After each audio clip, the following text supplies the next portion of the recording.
Nebraska Furniture Mart was founded in 1937 by Rose Blumkin in Omaha, Nebraska.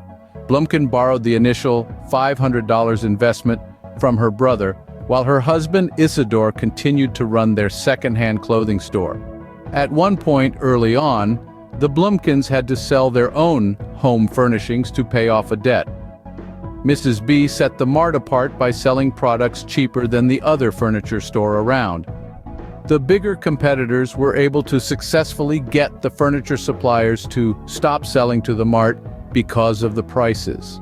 Rather than give up and raise prices, Mrs. B went to other suppliers around the country while still underselling her competitors.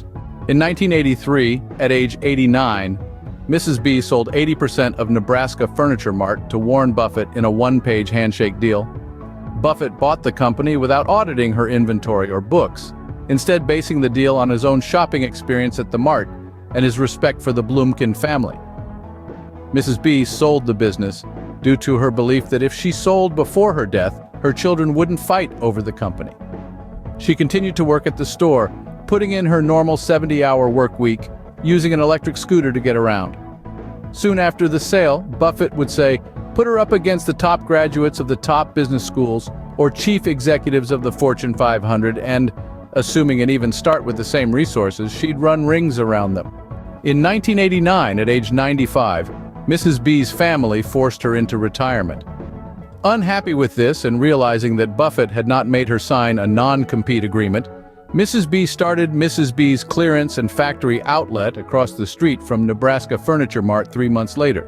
2 years later, Mrs. B's Clearance and Factory Outlet was profitable and the third largest carpet outlet in Omaha.